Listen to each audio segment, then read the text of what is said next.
Justice will take it's course. അതാണ് നമുക്ക് ആവശ്യമുള്ളത്. ന്യായമാണ് വേണ്ടത്. അതിന് എന്ത് പറ്റിയേ, എങ്ങനെയാണിത് പറ്റിയത്, ഇതിൻ്റെ പുറകെ വല്ലവരും ഉണ്ടായിരുന്നു, ഈ ചോദ്യങ്ങൾ ജനങ്ങളുടെ മനസ്സിലുള്ളപ്പോൾ സർക്കാർ അപ്പീൽ ചെയ്യണത് ശരി തന്നെയാണ്. സർവൈവറിൻ്റെ ഒപ്പമാണ് നിൽക്കേണ്ടത്. ഞാനും അവിടെ ഒപ്പം തന്നെയാണ് നിൽക്കുന്നത്. നിങ്ങളെല്ലാവർക്കും അറിയാമല്ലോ, ഞാൻ നീതുവിൻ്റെ ഒപ്പം ഇറങ്ങിയിട്ടുണ്ടായിരുന്നു ജനങ്ങളെ കാണാനും വോട്ട് ആവശ്യപ്പെടാനും. നിങ്ങൾക്കറിയാം, നമ്മുടെ തിരുവനന്തപുരം നഗരത്തിൽ കോർപ്പറേഷൻ്റെ ഒരു മാറ്റം കൊണ്ടുവരാൻ നേരം വൈകി. 45 വർഷമായിട്ടാണ് ലെഫ്റ്റ് ഭരിക്കുന്നത്. പക്ഷേ നമ്മളുടെ നഗരത്വം, നമ്മളുടെ ഈ കേരളത്തെ തലസ്ഥാനത്തിൻ്റെ ഒരു പ്രാധാന്യം എല്ലാ ദിവസവും ചുരുങ്ങി വരുന്നു. പല വിധത്തിലും നമ്മൾക്ക് ഓരോരോ ബുദ്ധിമുട്ടുകൾ കാണാൻ സാധിക്കുന്നുണ്ട്. നിങ്ങളെല്ലാവർക്കും അറിയാം, നിങ്ങൾ അനുഭവിക്കുന്നവരാണ്. അതുകൊണ്ട് എനിക്ക് കൂടുതൽ പറയാൻ ആവശ്യമില്ല. പക്ഷേ മഴ പെയ്യുമ്പോൾ ആദ്യം നമുക്കറിയാം പാതകളൊക്കെ കുളയാവണത്. പാതസ്ഥിതിയെ നമ്മൾ കണ്ടറിയാം. ഡ്രെയിനേജ് ഇല്ല, സാനിറ്റേഷനെ, മാലിന്യം എല്ലാവിടെയും ഇറങ്ങുന്നു. ഈ സ്ഥിതിയിൽ നമ്മൾക്കൊരു പുതിയ ഭരണം കൊണ്ടുവന്നിട്ട് ഈ നഗരത്തെ നന്നാക്കണം. അതിൽ നീതുവിനെ പോലെ ഒരു യുവ സ്ഥാനാർത്ഥി ഞങ്ങൾക്ക് പ്രാധാന്യമാണ്. അവർ യൂത്ത് കോൺഗ്രസ് പ്രവർത്തിച്ചിട്ടുണ്ട്, ജനങ്ങളുടെ ഇടയിൽ ഇറങ്ങിയ ഒരു സ്ത്രീയാണ്. അതുകൊണ്ട് നീതുവിന് വേണ്ടി വോട്ട് ചെയ്യാൻ എനിക്ക് സന്തോഷവും അഭിമാനവും ഉണ്ട്. നമ്മൾക്ക് ഈ നഗരത്തിനെ മെച്ചപ്പെടുത്താനും നന്നാക്കാനുമാണ് നമ്മളെല്ലാവരെയും ആവശ്യം. ഇത്തവണ കുറച്ചധികം പണി കോൺഗ്രസ് UDF എടുത്തിട്ടുണ്ട്. അത് റിസൾട്ടിൽ ഉണ്ടാവുമെന്നാണ് കരുതി. അതെ, പക്ഷേ അതിൻ്റെ ഒപ്പം അത് റിസൾട്ട് ഉണ്ടാകുമെന്നാണ് എൻ്റെ വിശ്വാസം. പക്ഷേ അതിൻ്റെ ഒപ്പം ഞാൻ പറയട്ടെ, ജനങ്ങൾക്ക് പറയണം. എൻ്റെ അഭ്യർത്ഥന നിങ്ങളൊരു പക്ഷേ കണ്ടിട്ടുണ്ടാവും, കുറേ ആൾക്കാർ കണ്ട ഒരു അഭ്യർത്ഥനമാണ് ഞാൻ ഇറക്കിയത്. ആദ്യം ആൾക്കാരോട് ആവശ്യപ്പെട്ടത് വന്ന് ഇറങ്ങി വോട്ട് ചെയ്യൂ. ഞാൻ മുമ്പിലത്തെ ഇലക്ഷനിലൊക്കെ 35-40%, 38% ഒക്കെ ടേൺ ഔട്ട് കാണുമ്പോൾ ദുഃഖമേ തോന്നുള്ളൂ. കാരണം നമ്മൾ മിണ്ടാണ്ട് വീട്ടിലിരുന്നാൽ ആർക്ക് വേണ്ടിയിട്ടാണ് ഈ നഗരം? നമ്മളുടെ അല്ലേ, നമ്മളല്ലേ ഇവിടെ താമസിക്കുന്നവർ. നമ്മൾ ആ എഫേർട്ട് എടുക്കണം, നമ്മൾ ഇറങ്ങണം, വോട്ട് ചെയ്യണം. അങ്ങനെ നമ്മൾക്ക് നമ്മളുടെ ഭാവിയെ നമ്മുടെ കയ്യിൽ വീണ്ടും എടുക്കാൻ സാധിക്കില്ല. അതാണ് എൻ്റെ അഭ്യർത്ഥന. അത് കഴിഞ്ഞിട്ട് ഞാൻ പറയട്ടെ, നമ്മൾക്ക് പുതിയ സ്ഥാനാർത്ഥികൾ, യുവ സ്ഥാനാർത്ഥികൾ, പുതുമുഖങ്ങൾ.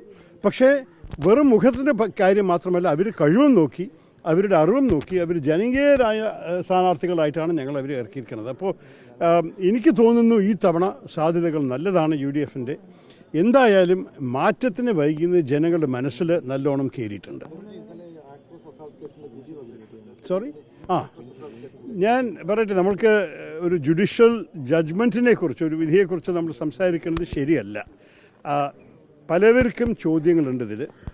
ഇങ്ങനെയൊരു ഇൻസിഡൻറ്റ് സംഭവിക്കുമ്പോൾ എല്ലാവർക്കും അറിയാം, നമ്മൾ എല്ലാവരും വിക്ടിമിൻ്റെ ഒപ്പം, സർവൈവറിൻ്റെ ഒപ്പമാണ് നിൽക്കേണ്ടത്.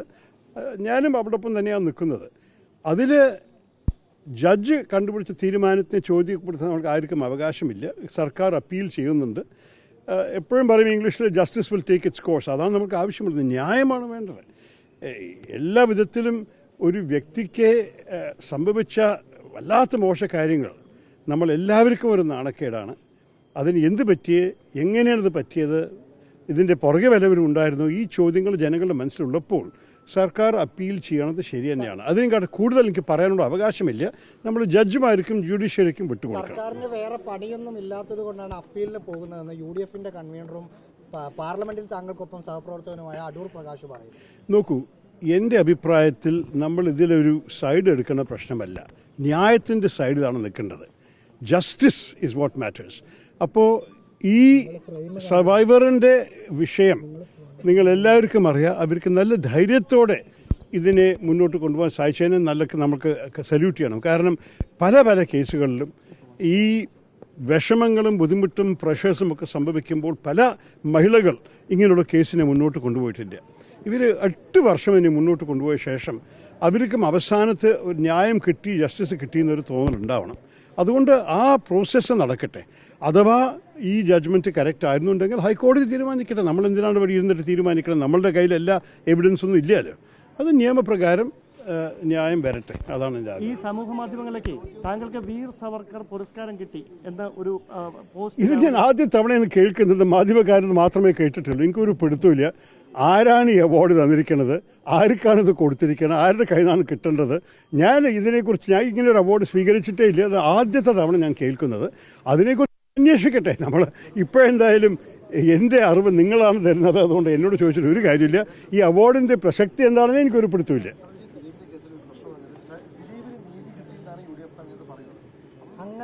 നോക്കൂ, UDF കൺവീനർ പറഞ്ഞാൽ അദ്ദേഹത്തോട് ചോദിച്ചോളൂ. ഇതിലൊരു പാർട്ടി ലൈനിലൊരു വിഷയമല്ല. നിങ്ങളൊരു കാര്യം മനസ്സിലാക്കണം, എല്ലാ വ്യക്തികൾക്കും അവരുടെ അഭിപ്രായം ഉണ്ടാവാം. അതുകൊണ്ട് ഞാൻ എൻ്റെ പറയാനുള്ളത് പറഞ്ഞു കഴിഞ്ഞു. ഇനി ഞാൻ പറയുന്നില്ല. ഇനി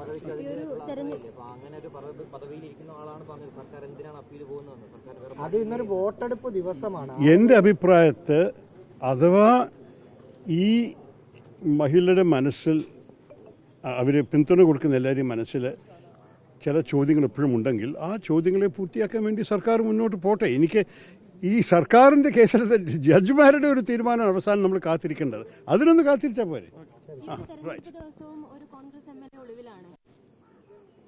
അദ്ദേഹത്തെ കോൺഗ്രസിന് പുറത്താക്കിയില്ലേ? അപ്പോൾ വേറെ അത് പാർട്ടിയോട് ചോദിച്ച വേറെ കാര്യമുണ്ടോ?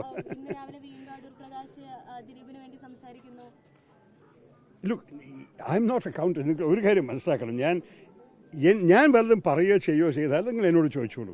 വേറെ വ്യക്തികൾ പറയണമെന്ന് ചെയ്യുന്നതിനെ കുറിച്ച് എനിക്ക് എങ്ങനെയാണ് ഉത്തരവാദിത്തം ഉണ്ടാവുക? എനിക്ക് വല്ല ബന്ധമുണ്ടോ? ഞാൻ ഈ കാര്യത്തിൽ ഞാൻ പറയാനുള്ളതൊക്കെ പറഞ്ഞു കഴിഞ്ഞു കുട്ടി. കേട്ടോ, ശരി. Thank you all very much. ഈ ഇലക്ഷൻ നന്നായി